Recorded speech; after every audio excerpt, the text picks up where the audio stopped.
Monsieur le Président, Madame la Ministre Garde des Sceaux, Madame la rapporteuse, mes chers collègues, il faut donc que tout change pour que rien ne change. Cette fameuse maxime caractérise de mon point de vue, de notre point de vue, l'ère politique inaugurée par la victoire du candidat Macron, la mise en place de ses deux gouvernements, puis de sa majorité, mais aussi, et malheureusement, les débats et échanges que nous avons eus au sein de la Commission pour l'examen de ces deux projets de loi, et notamment du projet de loi pour lequel nous demandons un rejet de loi organique sur la dite confiance dans la vie publique. Donc certes, nous ne sommes pas dans l'Italie du Risorgimento, ces élans révolutionnaires qui parachevèrent la construction de l'unité nationale et d'un État. Ce serait même plutôt le contraire, puisque la période actuelle se caractérise plutôt par le démantèlement de l'État, l'affaiblissement de la puissance publique et une crise démocratique profonde qui touche au cœur de ce qui fonde précisément la communauté politique, la société civile à laquelle nous adhérons tous, c'est-à-dire le consentement de l'individu, le consentement du citoyen et de la citoyenne à l'autorité, jadis celle d'un roi, aujourd'hui celle d'un État, d'un régime, d'une république. Il s'agit d'un moment de crise politique, écologique, sociale, économique. Ce même moment dont Antonio Gramsci disait « c'est un moment où l'ancien ordre du monde s'estompe et où le nouveau doit s'imposer en dépit de toutes les résistances, de toutes les contradictions. » Cette phase de transition est justement marquée par des moments d'erreur et de nombreux tourments. Nous pensons que ce projet de loi organique ainsi que le projet de loi ordinaire sont de ce type d'erreur. Le moment dans lequel nous vivons est un moment du type où celles et ceux d'en bas ne veulent plus que les choses se passent comme avant et celles et ceux d'en haut ne peuvent plus faire en sorte que les choses se passent comme avant. Et au milieu de cela, ceux du milieu peuvent basculer d'un côté ou de l'autre. Et c'est là qu'interviennent des personnages du type de Tancrède, du type du candidat devenu président Macron, pour faire en sorte que justement tout change pour que rien ne change, pour donner l'apparence du changement, du renouvellement de façade, tout en s'inscrivant dans la continuité et le maintien du statu quo, pour que celles et ceux d'en haut maintiennent justement, sous d'autres formes, sous d'autres habillages, leur contrôle, leur pouvoir et leurs privilèges. Voilà pourquoi nous présentons cette motion de rejet. Parce que les motifs, les objectifs, les méthodes, les périmètres de ce projet de loi s'inscrivent précisément dans la stratégie d'un pouvoir, d'un gouvernement et d'une majorité qui veut, derrière l'apparence du changement, que rien ne change fondamentalement. La méthode, tout d'abord, cela a été dit, y compris par notre collègue des Républicains.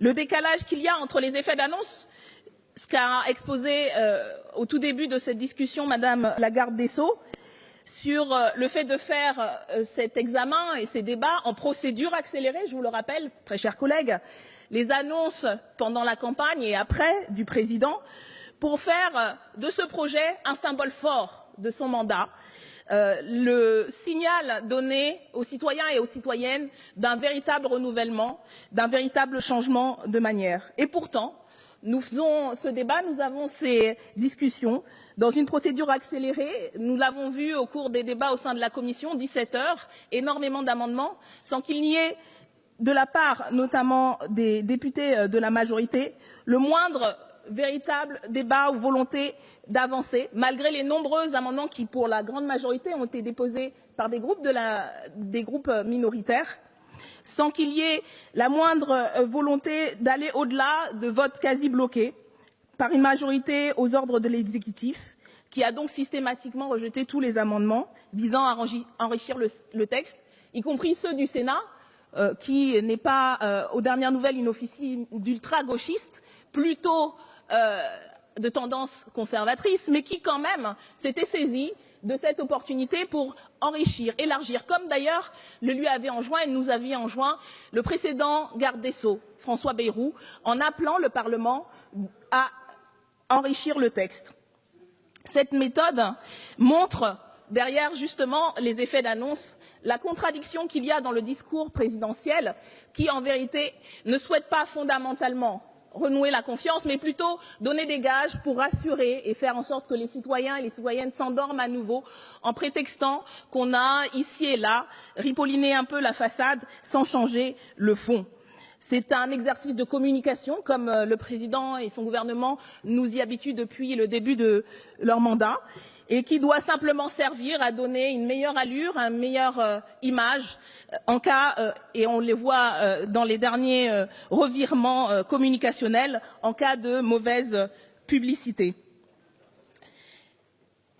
Sur le fond, comme mon collègue Bastien Lachaud l'a présenté, ce projet de loi, ces deux projets de loi, ne portent pas sur la confiance dans la vie publique. La vie publique, et malgré les dénégations de Madame la garde des Sceaux tentant de rebuter l'exposé de notre collègue, la vie publique concerne bien plus que les députés, bien plus que les parlementaires. La vie publique concerne tous les acteurs et les actrices qui interviennent pour organiser les débats politiques, pour organiser la vie en société. Aussi bien, effectivement, les députés, les sénateurs, les élus locaux, que les acteurs du pouvoir économique, que les acteurs de la presse. Et c'est avec la volonté de redonner la confiance dans la vie publique, c'est aussi sur ces acteurs, sur leurs transactions, sur leurs interventions dans la vie publique qu'il aurait fallu porter le débat.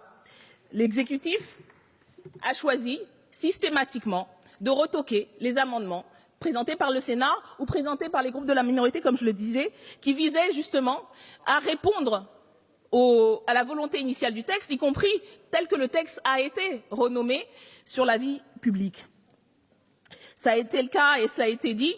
Non seulement il y a eu une volonté de ne pas se poser les questions de fond, mais aussi, et ça a, je pense, marqué les débats au sein de la commission, une attitude de protection systématique de l'exécutif en refusant tous les amendements qui visaient à étendre au gouvernement les mêmes préceptes de contrôle, de transparence qu'on voulait, avec raison, en tout cas pour un certain nombre d'entre eux, appliquer aux parlementaires. Et cela sans aucune explication politique de fond, avec quelques dénégations juridiques, mais sans fondement et en contradiction, évidemment, comme ça a été dit, avec les intentions dénommées. Ce faisant, le texte de loi qui va être discuté en Assemblée, malgré ce qui a pu être dit sur la non-volonté de stigmatisation, stigmatise, cela a été dit, et par d'autres que nous, stigmatise les parlementaires, stigmatise les députés, parce que l'essentiel de la discussion porte effectivement sur des procédures qu'il faut encadrer, qu'il faut rendre plus transparents. Nous avons posé des amendements qui allaient dans ce sens-là, en tout cas de notre point de vue. Ils n'ont pas été acceptés. Encore une contradiction de la majorité. Mais en focalisant toute la discussion sur ce point particulier de la vie politique, on montre du doigt des parlementaires et on se défausse de responsabilités plus larges pour protéger certains, pour protéger une minorité, de la véritable transparence et de l'exigence de vertu qui devrait être le cas pour tous les acteurs de la vie publique. Cela fait partie des fautes de la majorité, du gouvernement, et que nous devons peut-être, je l'espère, aujourd'hui, rectifier par le vote, tout d'abord pour cette motion de rejet, et éventuellement sur le vote des amendements qui seront représentés dans le débat. Les affaires et les scandales, cela a été dit, existent. Et pour répondre à notre collègue de la Nouvelle Gauche, bien entendu, nous voulons les encadrer, comme je l'ai dit, nous avons proposé des amendements dans ce sens. Affaires et scandales qui ne touchent pas d'ailleurs que les parlementaires, qui touchent d'autres acteurs de la vie publique, cela a été dit. Affaires et scandales ou suspicions de conflits d'intérêts qui touchent aussi et particulièrement en proportion énormément de membres du gouvernement, encore une fois protégés par la majorité en commission, mais qui sont surtout le symptôme d'un mal bien plus profond, d'un mal qui révèle la crise démocratique de la société. Et c'est ce mal, si nous avons l'ambition de redonner, encore une fois, je reprends ces termes, même si nous en avions choisi d'autres pour élargir le débat, mais puisque c'est ce qui s'impose à nous aujourd'hui, redonner confiance, c'est s'attaquer non pas simplement aux symptômes, mais aux causes profondes de ce mal démocratique auquel, justement, ne répond pas ce projet de loi organique. Ce qui détruit la confiance de franges de plus en plus importantes de la population, comme c'est aujourd'hui de manière systématique à chaque élection le cas, comme on le voit dans le taux de plus en plus fort de l'abstention. Ce qui détruit cette confiance, c'est le fait que l'action publique, l'action politique, la parole du politique s'inscrit dans des politiques néolibérales menées depuis plus de 30 ans, au nom du marché, de la concurrence libre et non faussée, des 3% de déficit budgétaire à ne pas dépasser. Et ces politiques sont justifiées au motif de relancer la croissance, de relancer les emplois qu'on attend toujours de voir venir. Ce qui détruit la confiance, c'est en même temps que cette langue néolibérale, c'est l'aveu, ou du moins la reconnaissance de leur propre impuissance par des dirigeants politiques. Tel en 1997 face à des ouvriers de chez Michelin en lutte contre leur licenciement, un Lionel Jospin qui avouait « il ne faut pas tout attendre de l'État », qui indiquait qu'il ne croyait pas qu'on puisse administrer désormais l'économie. Ce n'est pas la loi, les textes, ce n'est pas par la loi, par les textes qu'on régule l'économie. Tout le monde admet le marché. 20 ans plus tard, le candidat Macron ne disait pas autre chose, en parlant par exemple des chômeurs qui ne devraient pas attendre tout de l'État, ou face aux ouvriers de Whirlpool, expliquant qu'on ne peut pas interdire des licenciements et la solution ne passe pas par la loi. Alors si la solution ne passe pas par la loi pour redonner confiance dans l'action politique, par où passe-t-elle, mes chers collègues?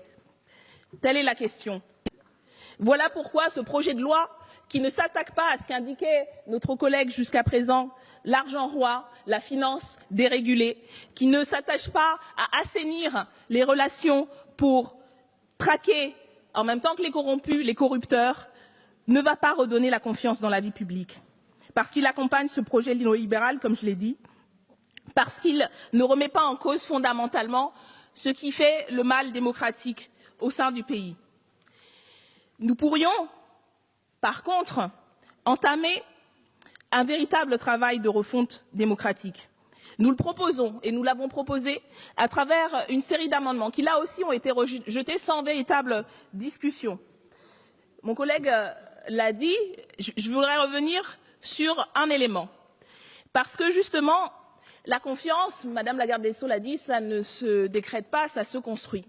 Ça se construit à l'égard des administrés, mais ça se construit aussi par les citoyens, parce qu'ils vont avoir confiance dans leur propre capacité à agir, à intervenir dans la vie quotidienne, parce qu'ils vont avoir des droits sociaux, économiques, qui garantiront leur avenir et celui de leurs enfants, parce qu'ils auront confiance dans une société qui partage les richesses, plutôt qu'une société qui privilégie un petit nombre de nantis et de rentiers, parce qu'ils auront des droits démocratiques qui les protègent et qui leur assurent une sécurité. De cela, il n'en est nullement question effectivement dans cette loi, mais il n'en est surtout nullement question dans ce que propose de manière globale aujourd'hui la majorité et le gouvernement. Redonner confiance aux citoyens, ça passe aussi pour leur redonner confiance dans les outils mêmes de la démocratie, en les rendant acteurs et actrices des lois, des choix, des décisions. C'est le sens, par exemple, d'une mesure, cela a été déjà expliqué par notre collègue, de droit de révocation des élus, qui a été proposé, encore une fois, par la France insoumise dans ces débats et qui a été retoqué sans plus d'explications. Je voudrais revenir un petit instant sur cette mesure parce qu'il me semble qu'elle pourrait aujourd'hui, si une majorité d'entre vous décide malgré tout de l'adopter, marquer véritablement, symboliquement, un premier pas vers une refonte profonde de nos institutions. Je fais appel pour cela au discours d'investiture du président Macron, qui avait insisté sur la responsabilité que lui aurait confiée le peuple français. Or, au sens étymologique, la notion de responsabilité, qui découle du latin respondere, répondre de, se porter garant, suppose justement de rendre des comptes. Nombre de détenteurs de mandats électifs, pas que, se croient dispensés de satisfaire à une telle exigence, puisqu'il s'agit de s'appliquer d'abord à nous, puisque ce projet de loi vise d'abord et prioritairement, quasi exclusivement, les parlementaires, les députés, les élus. Nous pensons qu'il faut l'étendre plus largement. Alors nous devrons nous imposer ces mêmes règles et ces mêmes outils. Ainsi, la première étape de toute entreprise pour redonner confiance dans la vie publique doit être le rétablissement de la responsabilité politique de nos institutions. On pourrait considérer même, à l'instar de messieurs Duhamel et Mény dans leur dictionnaire de droit constitutionnel, que la responsabilité politique est ce qui trace, je cite, une ligne de clivage réelle entre dictature et démocratie. Ce rétablissement doit concerner tout élu, qu'il soit simple conseiller municipal ou président de la République. La responsabilité politique, qui est en quelque sorte la rançon démocratique du pouvoir, suppose justement que le peuple, détenteur de la souveraineté nationale au titre de l'article 3 de la Constitution, dispose d'une capacité de contrôle et de sanction à l'égard de celles et ceux qu'il a désignés pour exercer le pouvoir politique en son nom. Il est ainsi nécessaire que la possibilité de révoquer un ou une gouvernante ne soit pas à sa seule discrétion, celui du président. Ce qui prime, ce n'est pas le fait de révoquer un élu, c'est celui qu'existe pour le peuple la possibilité de le faire. Redonner la confiance, ce serait de redonner ce pouvoir-là fondamental au peuple. Loin des caricatures qu'en donnent certains et certaines, une telle procédure de révocation serait en réalité facile à mettre en œuvre concrètement et sans danger pour la stabilité institutionnelle. Comme le note le constitutionnaliste Philippe Ségur dans « Gouvernant, quelle responsabilité ?», on sait en effet ce qu'une élection peut avoir d'ambigu et combien, pour cette même raison, les moyens de manipuler l'électorat sont nombreux en dehors de toute fraude. Au contraire, une procédure de révocation populaire à l'initiative des gouvernants pourrait offrir d'authentiques garanties de clarté puisqu'elle serait volontaire, finalisée et expressément motivée. Contrairement à ce que l'on feint de croire, elle pourrait comporter nombre de garde-fous qui en assureraient un usage modéré. Pétition avec seuil de signature pour engager la procédure, délai avant décision de donner suite, référendum avec majorité qualifiée. L'article 6 de la Constitution, qui prévoit que le président de la République est élu pour 5 ans au suffrage universel direct et les modalités d'application du présent article étant fixées par une loi organique, consacre un droit de révocation du président de la République par le peuple français. Nous discuterons là d'une loi organique. Nous avons la possibilité de donner à cette loi organique un véritable symbole, plus qu'un symbole, un véritable outil pour que le peuple puisse reprendre le pouvoir et avoir mieux confiance dans ses institutions. L'article 34 de la Constitution prévoit également que c'est le Parlement qui fixe les règles concernant les droits civiques et les garanties fondamentales accordées aux citoyens pour l'exercice des libertés publiques, le régime électoral des assemblées parlementaires, des assemblées locales et des instances représentatives des Français établis hors de France, ainsi que les conditions d'exercice des mandats électoraux et des fonctions électives des membres des assemblées délibérantes des collectivités territoriales. Cet article consacre ainsi le droit de révocation des députés, des sénateurs et des sénatrices et des élus locaux. C'est de notre responsabilité de faire en sorte que ce projet, s'il devait être adopté malgré la motion de rejet que nous présentons, ait ce type d'outils, parce que ce sont les seuls qui permettent de donner au peuple le pouvoir d'intervenir dans les affaires et dans l'organisation de la vie politique. Alors, mes chers collègues, je vous le demande donc, en vertu des pouvoirs que nous donne la Constitution, pourquoi donc la majorité en commission a choisi de révoquer ce droit que nous proposions de manière constructive et qui aurait pu donner de l'ampleur et qui aurait pu donner un signal à nos concitoyens et à nos concitoyennes que nous étions ici en procédure accélérée, en plein milieu de l'été, en train de mettre en place un cadre pour redonner confiance à la vie publique. Nous attendons toujours les explications et peut-être que nous en aurons de la part de Madame la garde des Sceaux ou de la rapporteuse ou, j'espère, mes chers collègues, En Marche, au cours de la discussion où nous reposerons ce débat. Mais plus fondamentalement, comme cela a été également dit, et je voudrais revenir un instant là-dessus, redonner la confiance dans les institutions, dans la vie publique, dans la vie politique, c'est redonner au peuple le pouvoir même de décider, de réformer, de changer sa constitution. Parce que c'est ce pouvoir qui permet de refaire sens politique, de refaire peuple politique. C'est le sens de la proposition d'assemblée constituante que nous avons débattue pendant l'ensemble de notre campagne et qui a rencontré un véritable écho. Nous avons organisé au cours de ces mois une grande marche à Paris qui a rassemblé des centaines de milliers de personnes demandant une nouvelle constituante pour une nouvelle République. Le peuple a toujours le droit de revoir, de réformer et de changer sa constitution. Une génération ne peut assujettir à ses lois les générations futures. C'est l'article 28 de la Déclaration des droits de l'homme et des citoyens dans la Constitution du 24 juin 1793.